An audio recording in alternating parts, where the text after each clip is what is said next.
मैं doctor Akhilesh Kumar exam target में पुनः एक बार आपका स्वागत करता हूं। आज मैं बौद्ध धर्म पे विविध जो प्रश्न आते हैं उसकी चर्चा करूंगा। कल बौद्ध धर्म के बारे में और बुद्ध के बारे में मैंने गौतम बुद्ध के बारे में बताया था। उसी में अगले कड़ी में आज मैं विविध प्रश्न जो परीक्षाओं में पूछे जाते हैं उसकी मैं चर्चा करने जा रहा हूं। पूछा जाता है कि शाक्य मुनि किसे कहा जाता है, तो बुद्ध को शाक्य मुनि कहा जाता है। बुद्ध का अर्थ क्या होता है, तो प्रबुद्ध होता है। दूसरा पूछता है कि बौद्ध धर्म का त्रिरत्न क्या है, तो बुद्ध, धम्म और संघ है। बुद्धं शरणं गच्छामि, धम्मं शरणं गच्छामि, संघं शरणं गच्छामि। अगला प्रश्न पूछता है कि शयन मुद्रा में अर्थात लेटे हुए बुद्ध की मूर्ति कहां प्राप्त होती है, तो सबसे प्राचीन मूर्ति तो कुशीनगर में है। गुप्त और गुप्तोत्तर काल की मूर्ति है। फिर दूसरा प्रश्न पूछता है कि भू स्पर्श मुद्रा में काम पर विजय की मूर्ति कहां प्राप्त होती है, तो सारनाथ में। सारनाथ में गुप्त काल में।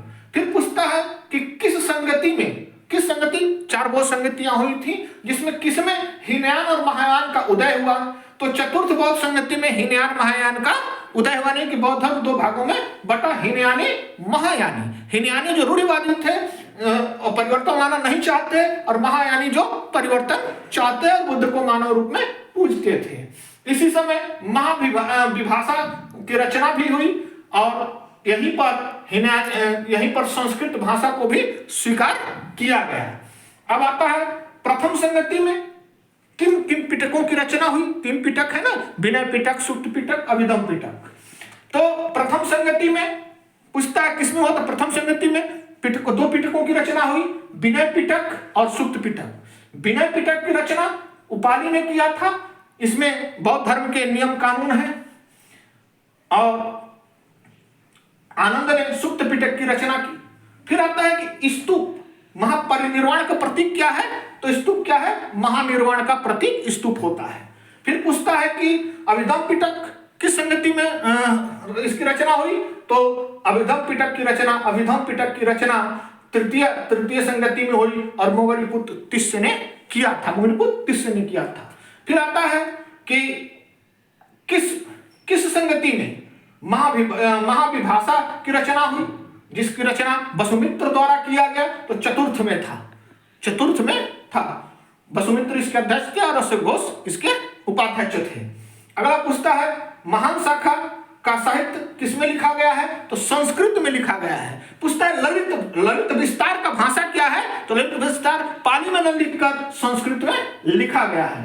फिर पूछता है कि अगला प्रश्न पूछता है कि प्रथम राजकीय संरक्षण किस शासक ने, किस वंश ने दिया था, तो मौर्य वंश ने दिया था। मौर्य वंश का अशोक जो था, पहले सर्वप्रथम बौद्ध धर्म को राजकीय संरक्षण प्रदान किया गया। पूछता है कि भावी बुद्ध कौन है, तो भावी बुद्ध मैत्रेय है। कहा जाता है कि भावी बुद्ध कौन होगा, तो मैत्रेय होगा। उसके बाद आता है माध्यमिका दर्शन और शून्यवाद। माध्यमिका दर्शन और शून्यवाद नागार्जुन। पूछता कौन है, जमना था तो नागार्जुन है। बुद्ध कर्मवाद, पुनर्जन्म और अहिंसा को स्वीकार तो करते हैं, लेकिन आत्मा को नहीं स्वीकार करते हैं। बुद्ध आत्मा को स्वीकार नहीं करते हैं। कर्मवाद, पुनर्जन्म और अहिंसा को स्वीकार करते हैं, लेकिन आत्मा को स्वीकार नहीं करते हैं। बुद्ध का मानव रूप में पूजा किस काल में होने लगी, तो कुषाण काल में होने लगी। बुद्ध के जीवन काल में ही बुद्ध क्या करते थे, मोक्ष कब मानते थे, जीवन काल में। जबकि महावीर कहते हैं कि मोक्ष तभी प्राप्त होगा जब व्यक्ति मरेगा। उसके बाद आता है दिग्घ निकाय का हिंदी अनुवाद किसने किया। दिग्घ निकाय का हिंदी अनुवाद किसने किया, तो राहुल शंकरटैन ने किया। महायान बुद्ध को किस रूप में पूजा करते थे, तो महायानी बुद्ध को देवता के रूप में पूजा करते थे और अपनी रचनाओं में संस्कृत भाषा का प्रयोग किए। और हीनयानी जो रूढ़िवादी थे, बुद्ध को सिर्फ मानव मानते थे, इनकी भाषा पाली थी। अब आते हैं अगला प्रश्न। 4 बौद्ध संगतियां हुई। कितनी हुई है, 4 बौद्ध संगतियां हुई। इसको कैसे शार्ट में याद करेंगे, रा वै पाकु। रा वै पाकु। रा का मतलब राजगिरी, वैशाली का मतलब, वै का मतलब वैशाली, पा का मतलब पाटलिपुत्र, कु का मतलब कुंडीबन में। तो पहला राजगिरी में उसका अध्यक्ष कौन था, महाकश्यप। अजात शत्रु शासक कौन थे, अजात शत्रु। फिर आता है वैशाली, सर्वकामिनी थे, अध्यक्ष इसके कालाशोक शासक था। फिर तीसरा आता है पाटलिपुत्र, मोगलीपुत्र तिस्य थे, तो अशोक के शासनकाल में उसमें अशोक थे।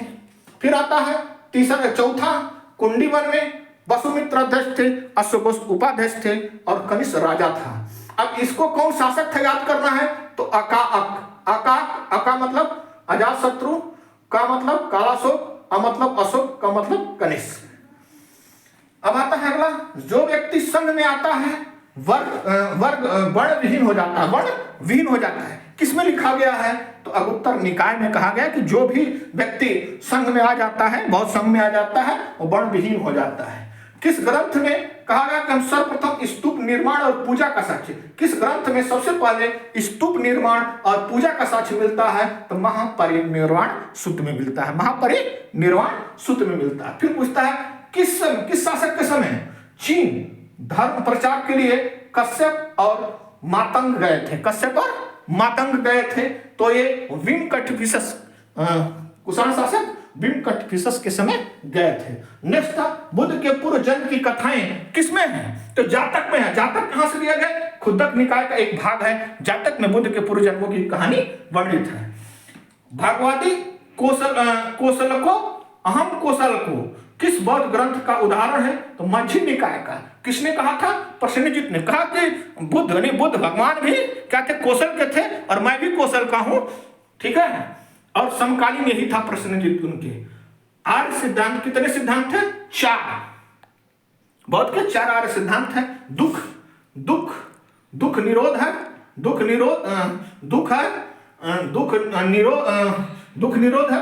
निरोध गामिनी है और दुख निरोध गामिनी प्रतिपदा है। एक इसमें त्रुटि हो गया है, इस त्रुटि को दूर कर देते हैं, ठीक है। वीडियो रुक एक मिनट।